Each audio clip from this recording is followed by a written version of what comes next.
झाडं जगवण्याचा संदेश आपल्याला यामधून द्यायचा आहे.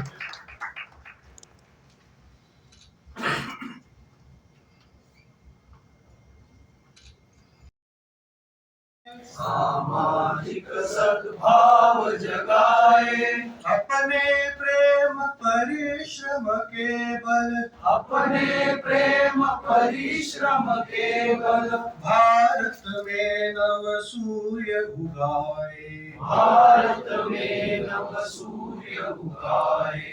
जाग रहा है जनगण मन. करणं आणि अधिकाधिक ठिकाणी तो होणं अशा कार्यक्रमापासून या शताब्दीची सुरुवात झाली. आठले, विवेकजी मंगरुळकर, सभागृहात समोर संघाचे काही ज्येष्ठ कार्यकर्ते बसलेत. डॉक्टर समीर सोहोनी या विभागाचे संपर्क प्रमुख आहेत. रमाकांतजी मंत्री, पश्चिम महाराष्ट्र प्रांताच्या प्रचार मंडळाचे सदस्य आहेत आणि वैचारिक व्यासपीठ ह्या विषयाचे प्रमुख आहेत. महेशराव शिवदे, ज्यांनी आपल्याला अनेकांना व्यक्तिगत निमंत्रण देण्यात जिल्हा कार्यवाह महेशराव शिवदे हे पण होते. संघ शताब्दी निमित्त संघ संवादाचा हा आजचा कार्यक्रम. आरंभी आपण महर्षी नारदांच्या प्रतिमेचं पूजन केलं म्हणून नारद नीतीतलं एक सूत्र इथे सांगावं असं वाटतं. सूत्र म्हणजे आशय. महर्षी नारद असं म्हणतात की ती सभा ही सभाच नव्हे ज्या सभेमध्ये वृद्ध नाहीत. वृद्ध म्हणजे वर्धित, ज्ञानवृद्ध अशा अर्थी ज्ञानी माणसं नाहीत. ते वृद्ध हे वृद्धच नव्हेत जे धर्म सांगत नाहीत. तो धर्म हा धर्मच नव्हे जो सत्य सांगत नाही. चौथी ओळ विलक्षण महत्वाची आहे आणि आजच्या या काळात तर खूपच महत्वाची आहे. चौथ्या ओळीत महर्षी असं म्हणतात, ते सत्य हे सत्य नव्हे जे आहत होतं, जे विद्ध होतं, जे कलंकित होतं, जे अर्धवट असतं.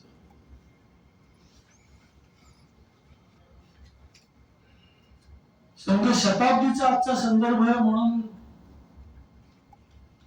संघ शताब्दीचा आरंभ म्हणजे संघाच्या कामाचा आरंभ ज्यांच्या प्रेरणेतून, ज्यांच्या चिंतनातून झाला ते डॉक्टर केशव बळीराम हेडगेवार अशाच एका अकलंकित, विद्ध न होणार, परिपूर्ण अशा सत्याच्या शोधात निघालेले होते. डॉक्टर हेडगेवार हे तत्कालीन समाजातलं एक अत्यंत प्रतिष्ठित नाव होतं. विविध सामाजिक राष्ट्रीय चळवळी, आंदोलन, उठाव याच्यामध्ये केवळ सहभागच नव्हे, अनेक चळवळींचं त्यांनी नेतृत्व केलेलं होतं.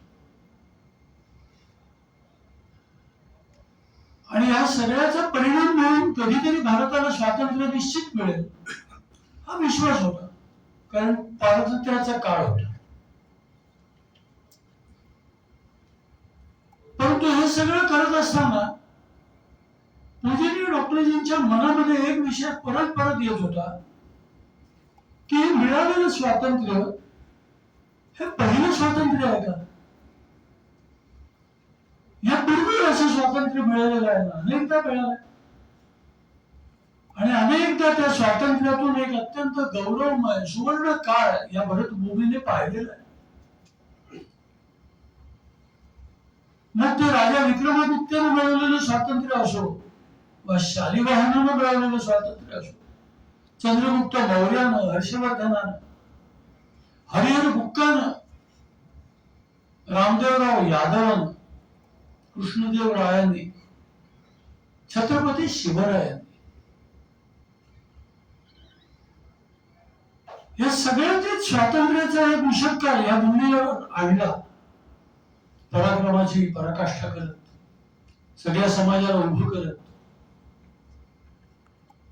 पुढचं सत्य पूजनीय डॉक्टरजींना हवं होतं की असं जर होत होतं तर पुन्हा एखाद्या रहाट गाडग्याच्या चक्रासारखा हा देश पुन्हा एका अवनतीमध्ये का जातो. ही धर्मभूमी आहे, ही पुण्यभूमी आहे, ही रत्नभूमी आहे. इतके महापुरुष इथे जन्माला येतात. या समाजाला एक थोर परंपरा आहे, आचाराची आहे, सिद्धांतांची आहे, धर्मभूमिकेची आहे. आणि असं असताना पुन्हा पुन्हा ही भूमी अशी अवनत होत परवशता सोसावी लागते. हे का होत. दरवेळेला अशा एखाद्या पराक्रमी पुरुषाच्या वीर नेतृत्वाच्या जन्माची समाजाला वाट पाहावी. मग ह्याचं स्थायित्व अशा प्रकारच्या स्वातंत्र्याच्या अशा प्रकारच्या उन्नयनाच्या काळाचं स्थायित्व, नित्यत्व, निरंतरत्व ते कशातून साधलं जाईल. म्हणजे डॉक्टरजींच्या मनामध्ये याचं उत्तर होतं ते होतं समाज. की समाज हे सगळं करू शकतो, समाज यातलं नित्यत्व ठेवू शकतो. कारण नित्यत्व कोणात असतं ते समाज असतो. त्या वीरपुरुषाचं जीवन नित्य नसतं. तो काही काळ त्या समाजाचं नेतृत्व करतो, प्रेरित करतो, चेतना जागवतो, त्याला नेतृत्व देतो आणि तो समाज उभा राहतो, आपलं सामर्थ्य एकवटतो आणि स्वातंत्र्य मिळवतो. मग काही काळ, कधी कधी काही 100 वर्ष ते स्वातंत्र्य चालू राहतं. ती व्यक्ती जाते पण प्रेरणा अक्षुण्ण असते.